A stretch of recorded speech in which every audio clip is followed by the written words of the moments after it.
Hi guys, JT here, and today I'm bringing you my 7 choices in February's Fanatical Platinum Collection. Just know that these are my personal picks, and I'll walk you through what they are and why they're worth picking up. So let's get into this. Choice number 1. The Council Complete Season, an episodic interactive mystery graphic adventure game. Set in 1793, you assume the role of Louis de Richet, who gets an invitation to join Lord Mortimer on his private island. Your mother has gone missing there, so your primary objective is to search for your mother.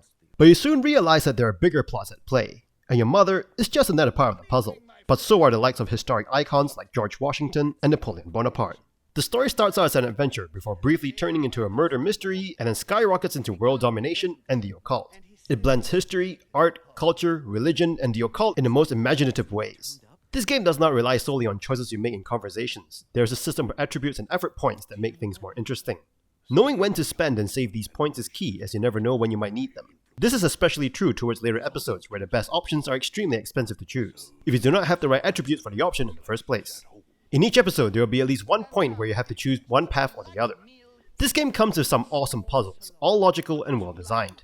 These puzzles are often infused with historic and religious lessons, as well as the story that the game is trying to tell. Failure to these puzzles, or in saving somebody, isn't failure per se in this game, but rather it leads to another path in the story, leading to different endings. The whole season will take around 15 hours to complete, and if you want to see what other branching paths will do, it'll be even longer. The Council is a game that stays with you, and it is definitely worth your time. Choice number 2. The Citadel, a Japanese retro FPS game. You play as the Martyr. It is the future, the world has stopped turning, and is in ruins. Many humans have turned to mechanizing their bodies to prolong their life. The humans were on the brink of extinction when a race calling themselves the Angels rose up and promised to save humanity. However, they are no angels, and their creations are now out of control, driving the fake angels and humans insane. You are one of the only non-mechanized humans left in existence, and you're tasked to fix this mess. You start in the hub area to contain some tutorial information and a few NPCs to talk to. Essentially, you'll need to complete each mission or act to finish the game.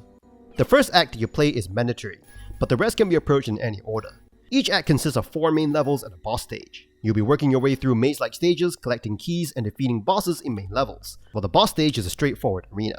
The level design is the best part of the game, as it demands that you explore each of them thoroughly to determine how to proceed, and there's never just a straightforward path to follow. There's a good variety of enemies for you to murder, and they aren't a cakewalk, as it doesn't take much time for the enemy to murder you. Weapons are very satisfying to use, with several of them featuring alternative firing modes. Different weapons work best against certain enemies, so you have to think on your feet when it comes to combat.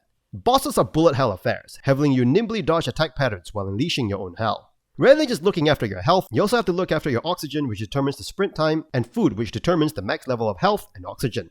There's also a ton of gore in this. Blasting an enemy shatters them into a shower of blood and internal body parts. It is common to see somebody's intestines just lying on the floor upon defeat. While this game could use some more textures in its environments, it has amazing level designs, interesting encounters, and mechanics that makes it fun, engaging, and a highly memorable experience, and I would highly recommend picking this up. Choice number 3. The Surge, Augmented Edition. A Souls-like adventure game with a sci-fi setting, and interesting methods to get more gear. Taking place in the near future, the world is being destroyed by climate change. Creo, a technology company, steps up to fix things, working on projects to improve their atmosphere and melt humans with machines. You play as Warren, a man bound to a wheelchair. You're starting your day at Creo, but you find that the train station you arrived in devoid of human life, barring some robots. You find a rig that painfully attaches to your body, enabling you to walk and also boosts your speed and power. You then wake up in the facility under attack from the inside. Something has driven the other employees to murder and violence, and it is up to you to figure out what has happened and escape Creo. While the plot is intriguing, the story itself is forgettable. You'll be exploring Creo's massive headquarters filled with fancy boardrooms and rundown factories. In the Augmented Edition, there's a theme park that you can go to. The combat in the Surge can be quite unforgiving and requires your utmost attention to dodge and attack, much like Dark Souls. You will die a lot, but every time you make an inch further into the game, it feels like a victory. Because of your bulky frame, you move quite slowly due to the weight of your rig.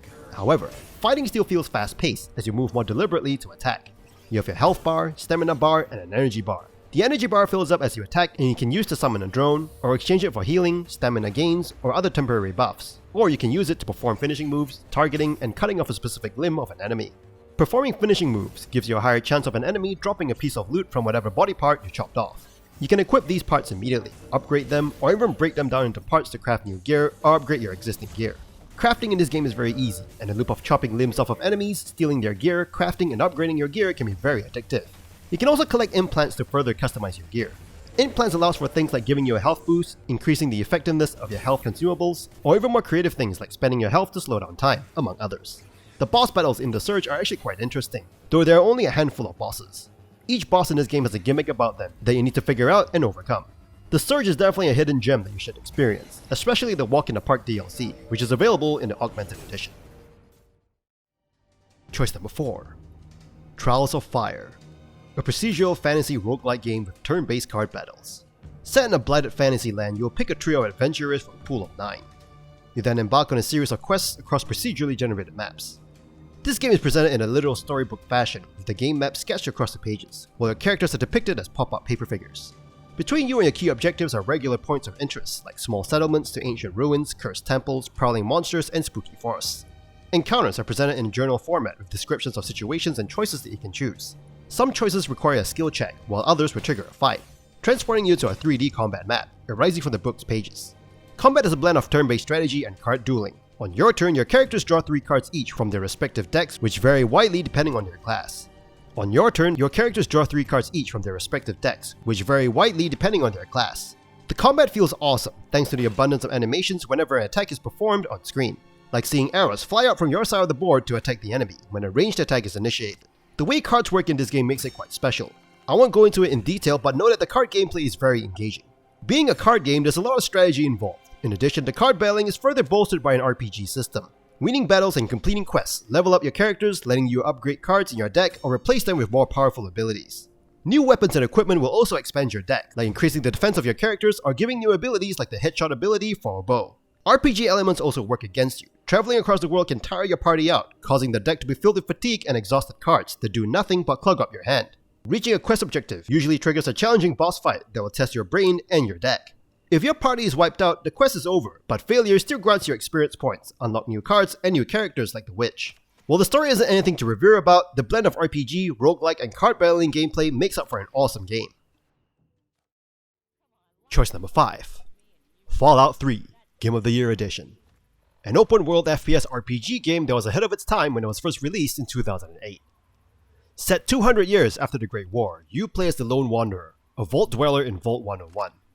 Having spent your entire life in the vault, you have no idea what life is like outside the vault, besides the grim warnings by the vault's overseers about the dangers outside. You soon escape the confines of Vault 101 to find your missing father. What you walk out to is the capital wasteland, the remains of the once great Washington DC, filled with radioactive monsters and bandits. The story, lore, and world are very extensive, and you might get lost as to who is who and what is what. Even after a few dozen hours of playing the game, you'll still be discovering new things and hearing new dialogue. You have a lot of options right off the bat. You can surrender your weapon to the Overseer and leave the vault peacefully, or kill him and fight your way out, which will upset his daughter.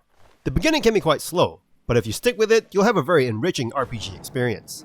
Being made in 2008, naturally, the graphics didn't age very well. The world is not beautiful as what games are today with low textures and ugly character models. In saying that, while the wasteland of a world feels empty, there's enough interesting things peppered around that never leaves it feeling barren. This game is very much a black comedy, with some very strange things happening in its post-apocalyptic setting, like bomb-worshipping cults, talking trees, two-headed cows, etc, etc. But this also gives variety to the world and quests that you'll take on. Side quests are the highlight of this game, as the main story mainly revolves around your father trying to bring clean water to the wasteland, which would be okay if Liam Neeson actually had any charisma in his voice acting as your father. Thankfully, side quests are where the strange, the funny, and the entertaining lie, and they're definitely worth playing through. The combat feels okay, probably great for its time. The VAT system in particular comes very handy when you're trying to shoot somebody's face multiple times. Fallout 3 is one of the most satisfying RPGs to go in, pick a direction and walk, just to see what you can find. Additionally, there are plenty of mods to give you a better experience if the 2008 experience really bothers you. If you haven't taken this journey yet, you definitely want to venture into the Washington DC wasteland. Choice number 6. Fallout Classic Collection. A collection of 3 Fallout games set before Fallout 3, Fallout, Fallout Tactics, and Fallout 2.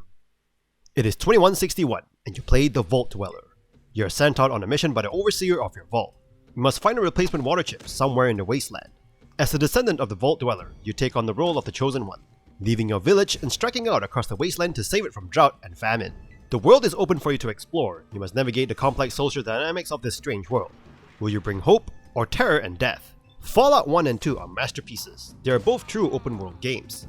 You can decide where to go and when with no real limitations. Of course, if you venture into territories beyond the capabilities, you'll be ripped to shreds and you'll die a horrible and slow death. The games are riddled with secrets, inside jokes, geeky references, and dark humor. Combat is turn-based as opposed to Fallout 3's shooter-style gameplay. Customizing a character is doubly important in these older Fallout games, as some options will not be available to you if certain stats are too low. This also lets you replay the game with a different character type to see how the game plays out. Fallout Tactics is the weak link in this classic collection, but it is still an enjoyable, albeit grindy game. In that game, instead of exploration and puzzle solving, you focus mainly on combat. The Fallout Classic Collection begins with such a simple premise, then layer upon layer build upon that foundation, giving you clues to what came before and what may still be out there. Storytelling is masterful, and the transition from Fallout 1 to Fallout 2 is splendid. Variable endings were also present back in the day, allowing you to change the course of the world by the end of each playthrough. While Fallout Tactics falters, this collection is amazing for Fallout 1 and Fallout 2. While they may not be the latest first-person shooters, they have awesome RPG elements as well as deep and rich storylines. Choice number 7. ATOM RPG Trudograd. A modern take on the CRPG genre. 2 years after the events of ATOM RPG, you're sent on a new secret mission to the decaying metropolis of Trudograd. You'll have to track and recover a pre-war weapon capable enough to deal with a new impending threat to what's left of society. If you have not played ATOM RPG, that's okay, as it is technically a standalone sequel or expansion. However, it is still recommended that you play through the first game to get an understanding of the world. If you've played the first game, you can carry over your character and choices that you've made. If not, the game does a good job in letting you know important plot points. The main storyline evolves organically from the premise. It presents a good amount of story branches and player agency. The side content is where the game shines though, with some amazing dialogue and quest designs closely tied to the Soviet culture. Gameplay-wise, if you've played Fallout 1 and Fallout 2, this game will feel very familiar. You start by either creating a new character or importing one from the first game. You can assign skill points and pick abilities to give you different perks and bonuses on various activities. Combat is turn-based, and your character has a number of action points to perform actions like moving, shooting, and reloading. Abilities and skills play a role in the effectiveness of your actions. Without a cover system, sophisticated AI, nor meaningful strategic elements, combat devolves into repeatedly attacking until they die. If you want to avoid fighting altogether, you can. If you have plenty of points in speechcraft, you can intimidate, charm, or lie your way out of many situations. The writing of ATOM RPG is splendid and polished, and it is a must-play for those who love CRPGs. And that's all for this bundle. This month's Platinum Collection is actually pretty awesome, with some awesome classic RPGs and fun games. I would highly recommend it. Anyway, don't forget to like and subscribe, and I'll see you guys in the next video.